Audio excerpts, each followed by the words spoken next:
Oui, Dieu de gloire, Dieu tout-puissant, Papa.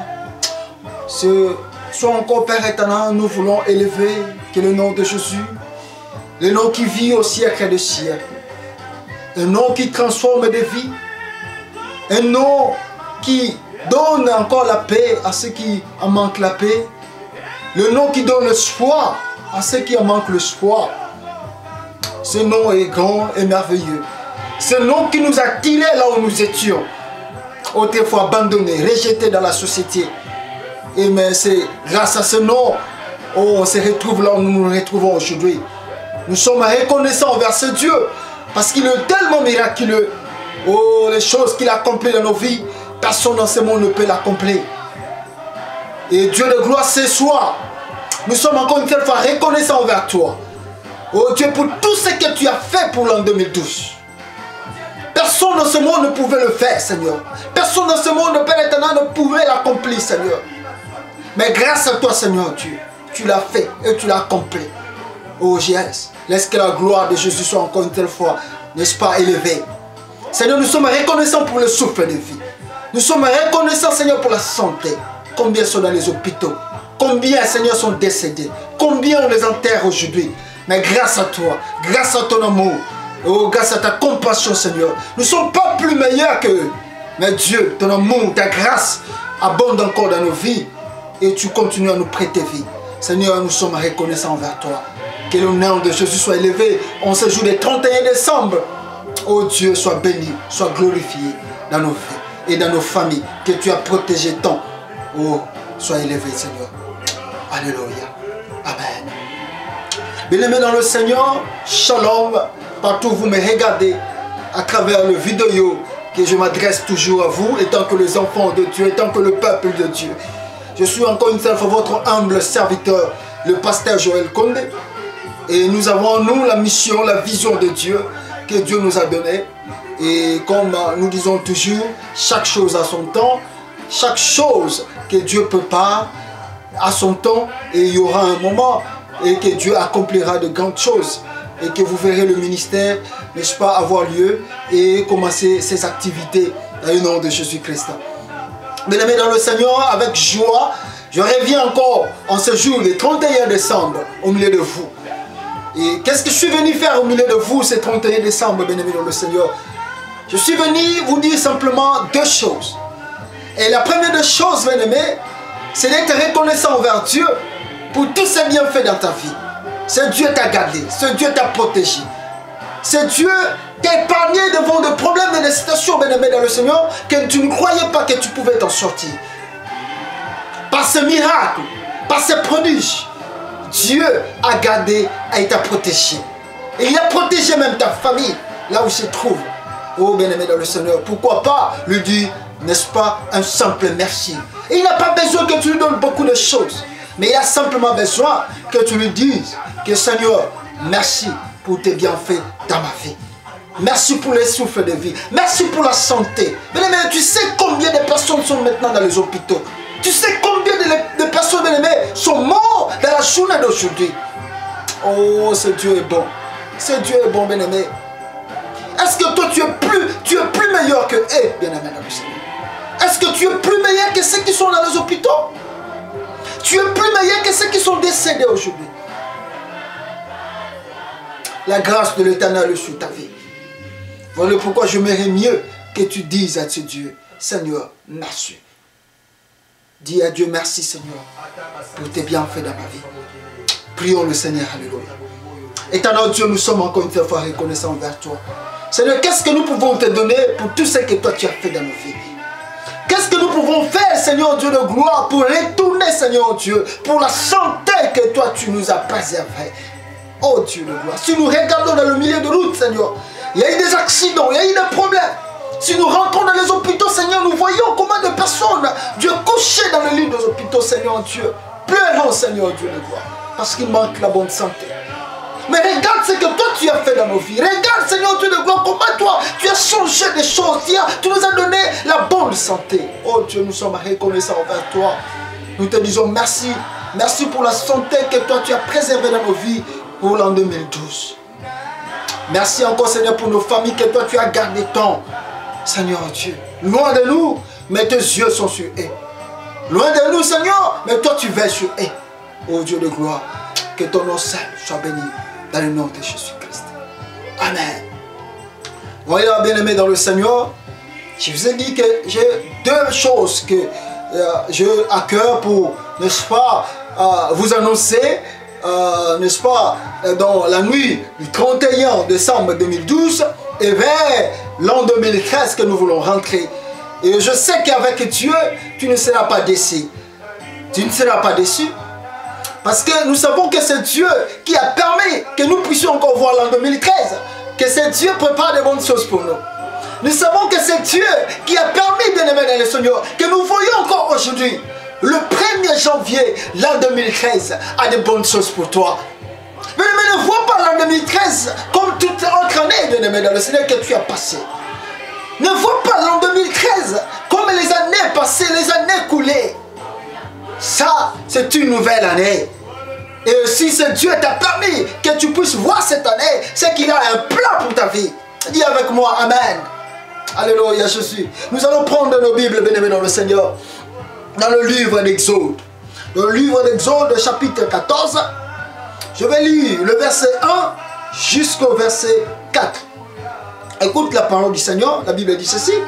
L'Éternel parla à Moïse et dit, parle aux Israélites qu'ils se détournent et qu'ils campent devant Pi-Hahiroth, entre Migdol et la mer, vis-à-vis de Baal-Séphon. C'est en face de ce lieu que vous camperez près de la mer. Les pharaons dira des Israélites, ils sont égarés dans le pays. Le désert s'est refermé sur eux. J'endurcirai le cœur du pharaon et il le poursuivra. Mais je serai glorifié par les moyens du pharaon et de toute son armée. Et les Égyptiens reconnaîtront que je suis l'Éternel. C'est ce qu'ils firent. Alléluia. Que Dieu bénisse sa parole. Bien-aimés dans le Seigneur, écoute la parole du Seigneur. La Bible dit ceci. Quand Dieu a délivré les enfants d'Israël vers le pays de l'Égypte, il était temps qu'ils sortent maintenant de l'Égypte. Et quand ils ont commencé à marcher, Dieu dit à Moïse, dit aux enfants d'Israël qui se détournent du chemin qu'ils veulent prendre maintenant. Dieu les a montré, n'est-ce pas, une nouvelle voie, une nouvelle route qu'ils doivent prendre maintenant. Alors quand ils ont commencé à marcher, la Bible dit quoi? Dieu dit à Moïse, Pharaon dira, n'est-ce pas, aux enfants d'Israël, oh, n'est-ce pas, regardez, ils sont confondus. Lis le verset 3, bien-aimé dans le Seigneur. Lis le verset 3. La Bible dit quoi? Pharaon dira des Israélites, ils sont égarés dans le pays. Ils sont égarés dans le pays. Et le désert s'est refermé sur eux. Et le désert se referme sur eux. Parce que la route que Dieu les a montrée, c'était vers le désert.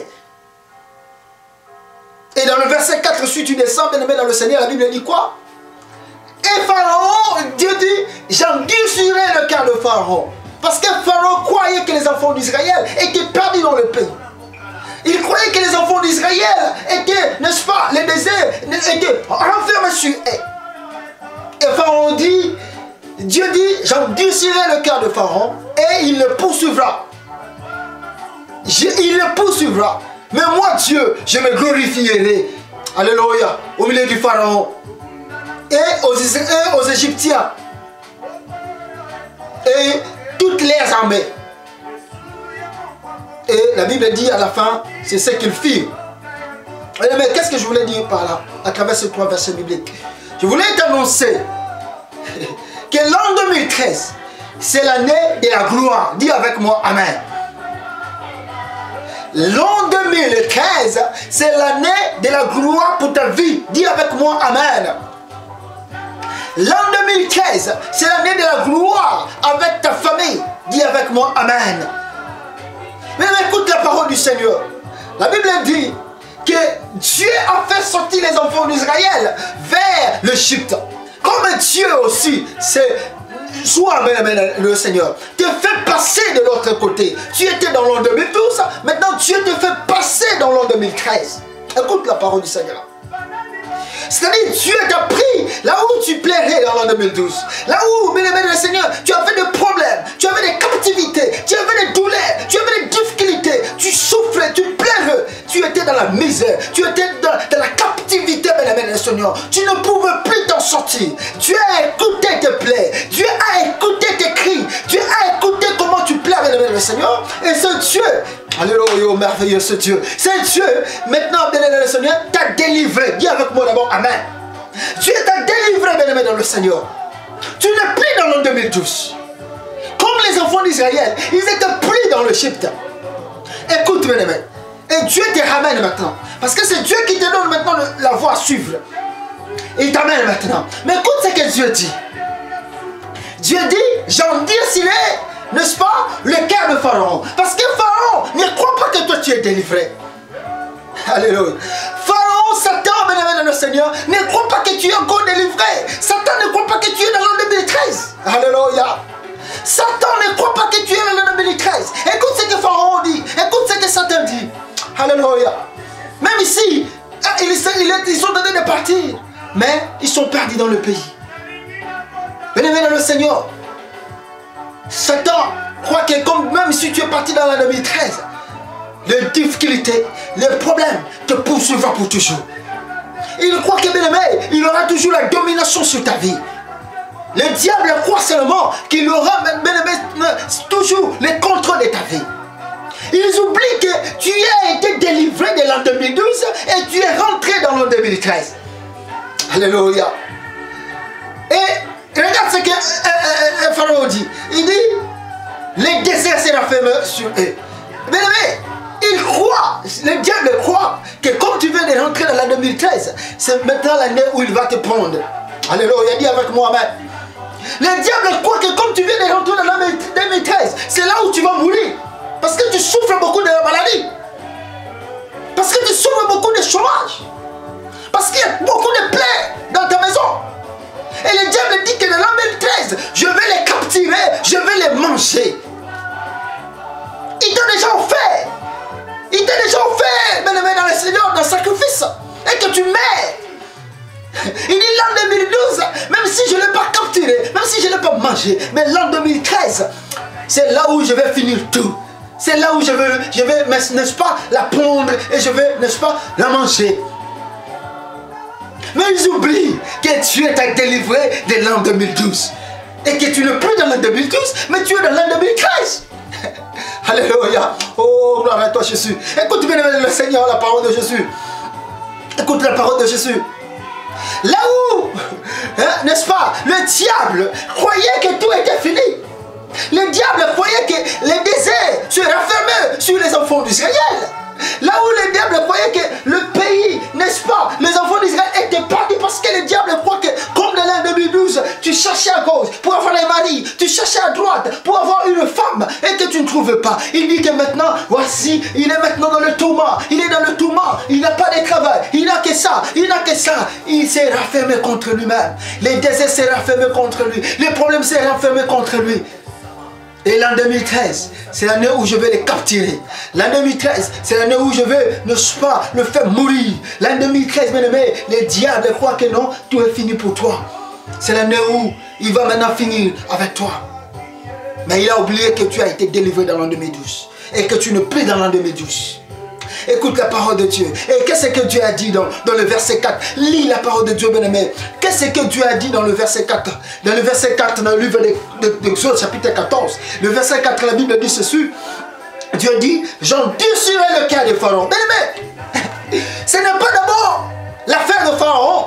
Parce que Pharaon de lui-même, il croit que tu es rentré dans l'an 2013 et que tout est fini pour toi. Mais Dieu dit encore, j'endurcirai son cœur. Dieu va endurcir le cœur de Satan dans l'an 2013 pour, bien-aimé, te poursuivre. Alléluia, dis avec moi-même. Oh, Shino et Dieu, Makaporiobo Sanda, et Mayakababa. Dieu va endurcir le cœur de Satan. Il va te poursuivre dans l'an 2013. Il cherchera ta vie dans l'an 2013, bien-aimé dans le Seigneur. Parce qu'il croit que non, C'est sa volonté. Il croit qu'il va te capturer. Mais Dieu dit que lui-même, il va enduire sur le cœur de Pharaon. Dieu va enduire sur le cœur de Satan pour qu'il te suive dans l'an 2013. Pour qu'il te suive dans l'an 2013. Pour qu'il vienne tourmenter ta famille. Pour qu'il vienne, bien-aimé, tourmenter ton mariage. Pour qu'il vienne, n'est-ce pas, tourmenter tes affaires, tes business. Il viendra, bien-aimé, dans le Seigneur. Mais écoute ce que Dieu dit. Écoute ce que Dieu dit. Malgré que Dieu lui-même a dit que je vais enduire sur son cœur. Dieu a dit que je vais enduire sur le cœur de Pharaon. Mais écoute la